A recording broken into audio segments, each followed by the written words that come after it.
악기에 대한 이해, 그 다음에 또 편성에 대한 이해는 편곡에서 되게 중요한 역할을 할 수밖에 없습니다. 특히 이제 클래식 음악에서 원곡 예를 들면은 뭐 베토벤의 피아노 소나타를 만약에 스트링 오케스트라로 바꾼다. 이런 거를 우리가 트랜스크립션이라고 합니다. 네. 이때 편곡이라는 개념은 정말로 악기만 바꾸는 거예요.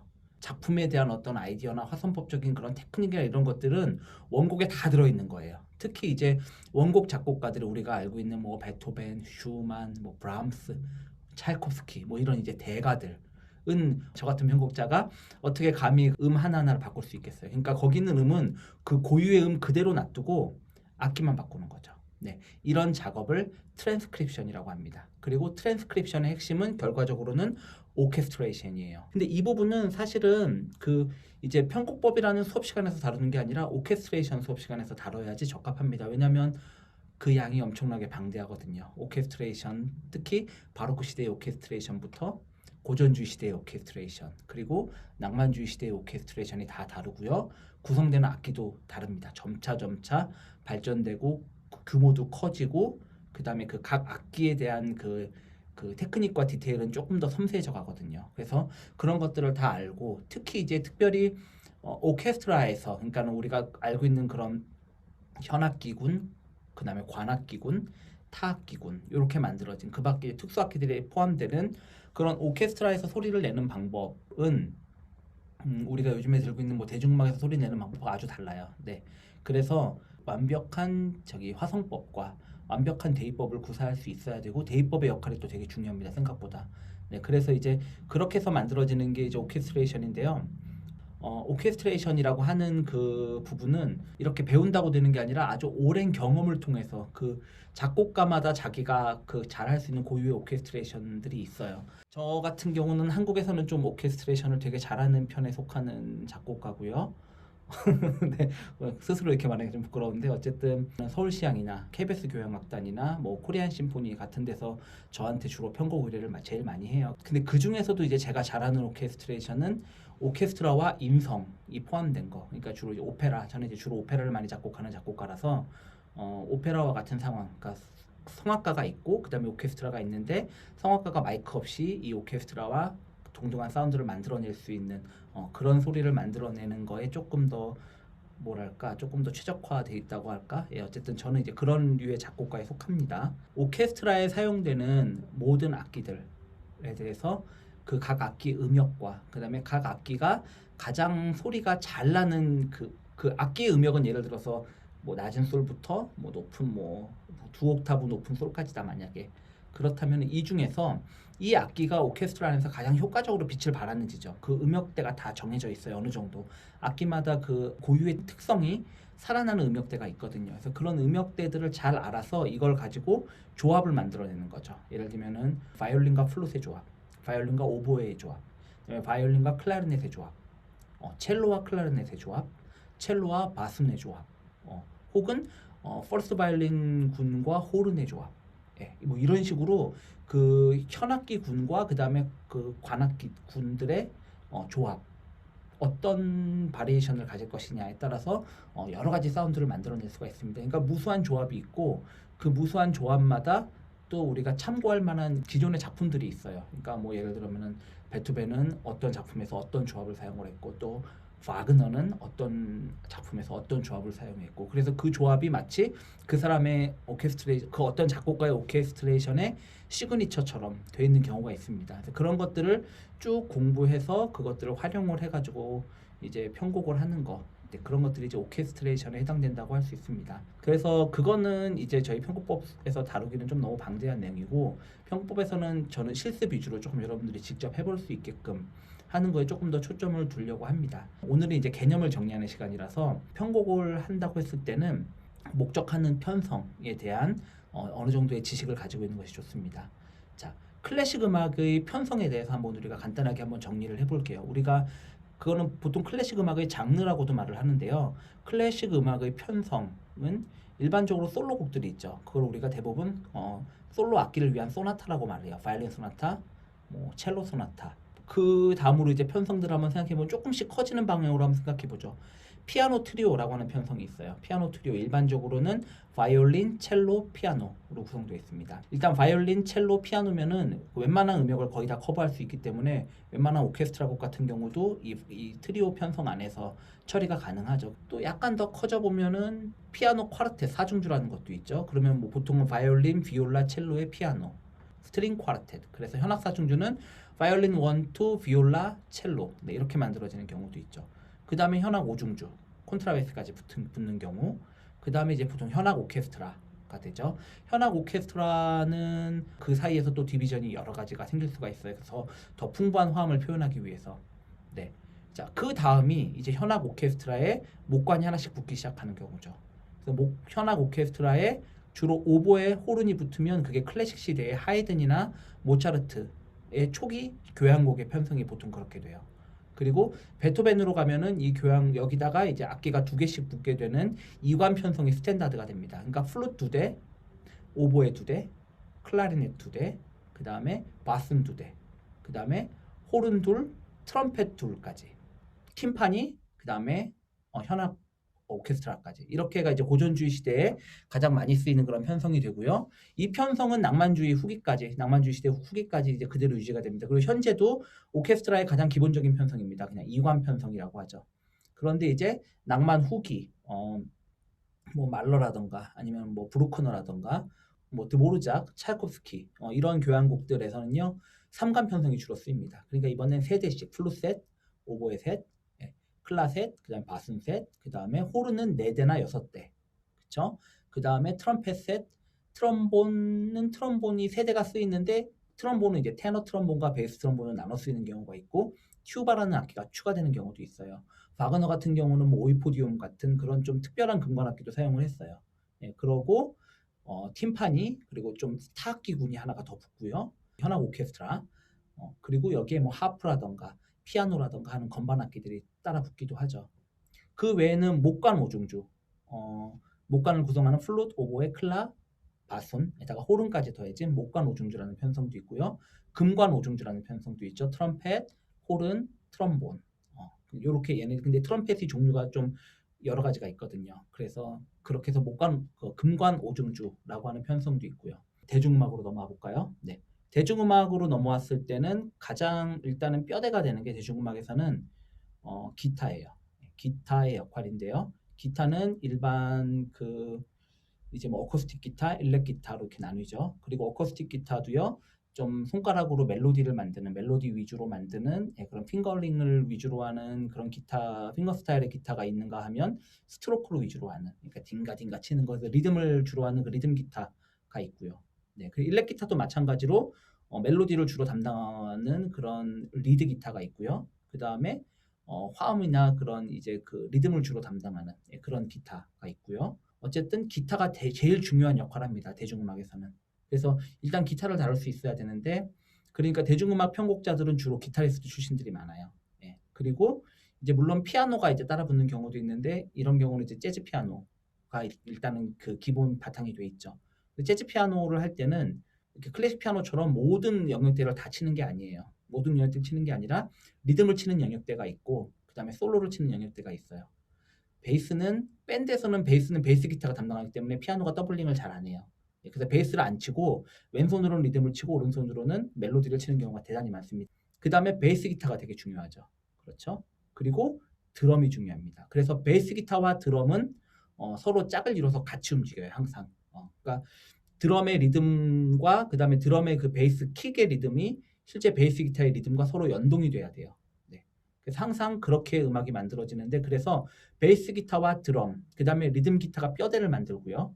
그 다음에 그 밖에 핑거 스타일의 어쿠스틱 기타라던가 아니면 피아노에서 여기에 장식을 더하는 방식으로 만들어지는 게 밴드 음악의 가장 기초입니다.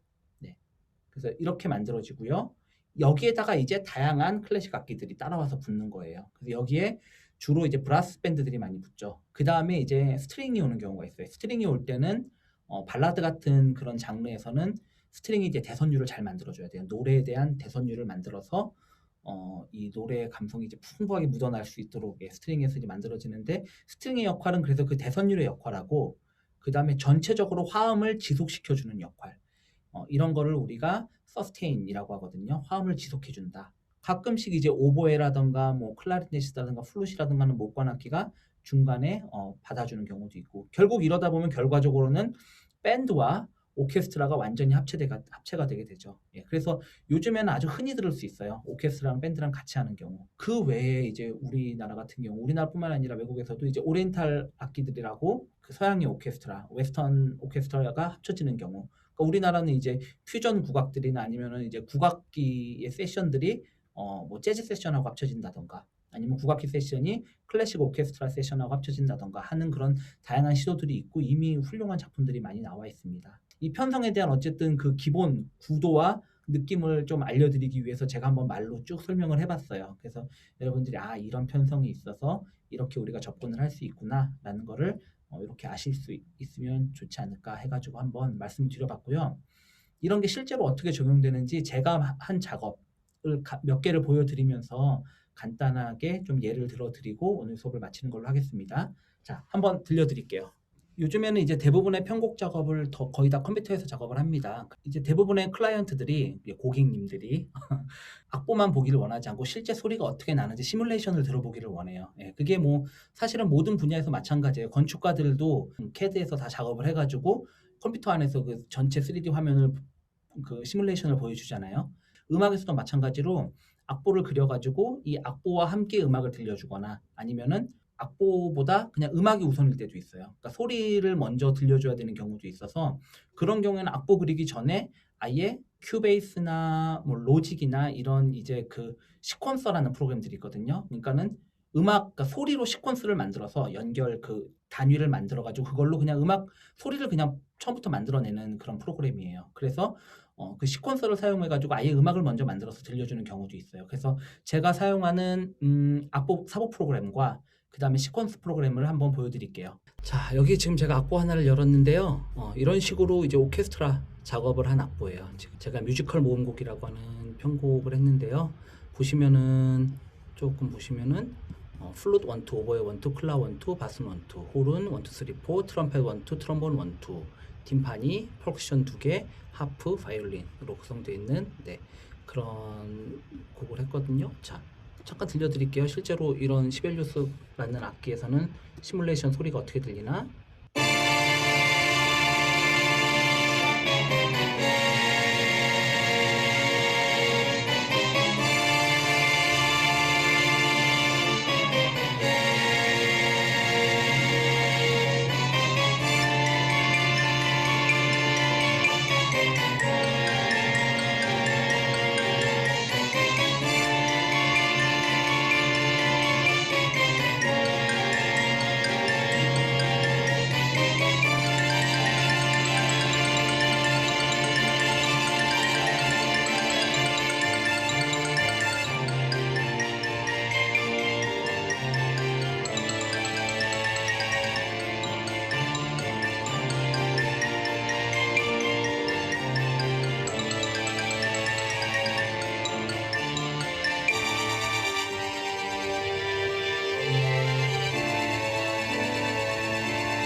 이렇게 시작됩니다. 네.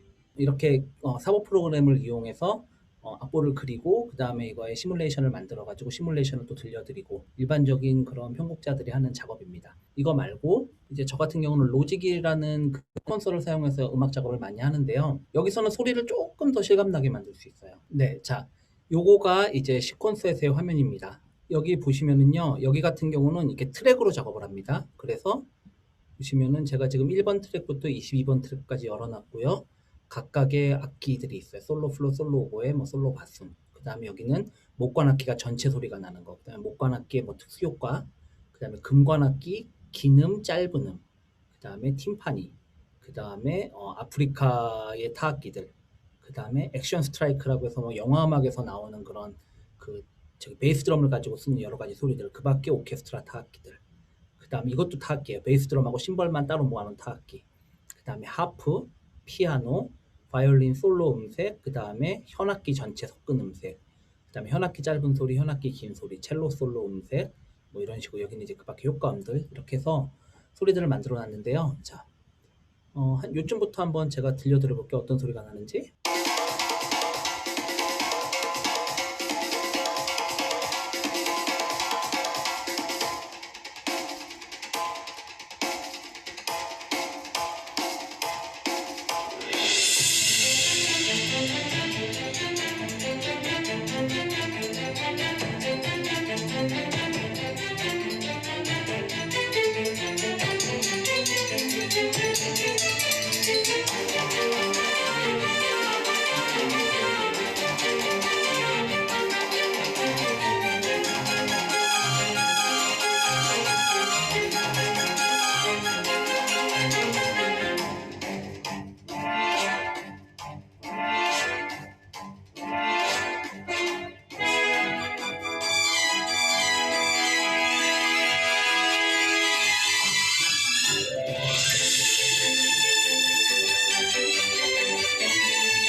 이렇게. 네. 자, 마지막으로 하나만 더 들려드리고 마칠게요. 최근에 한 건데요. 요거는 이제 그 오케스트라와 그 다음에 밴드가 합쳐진 그런 편성이거든요. 자, 들어보시면 어떤 노래인지 아시는 분도 있을 거고.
여기까지만 듣죠. 네. NCT의 Make a Wish라는 곡을 이제 편곡한 건데요. 이거는 이제 오케스트라 안에 드럼 세트랑 그다음에 일렉트릭 기타, 일렉트릭 베이스가 같이 포함된. 우리는 이렇게 우리 수업 시간에 이렇게 바로 오케스트레이션까지 가는 건 불가능한데 어쨌든 다음 시간부터는 동요 하나를 선정을 해가지고요. 제가 가져올게요. 그냥 동요 하나를 가지고 와서 이걸로 여러 가지 방법으로 한번 편곡을 해보는 거를 한번 제가 그냥 컴퓨터에서 직접 보여드리는 걸 할 거예요. 그럼 여러분들이 보시면서 저렇게 하는구나. 감을 잡으시면 됩니다. 이렇게 오늘 여러 가지를 보여드렸고 다음 시간부터 동요 편곡하는 거 한번 해보도록 하겠습니다. 수고하셨고요. 오늘 수업 여기서 마치겠습니다.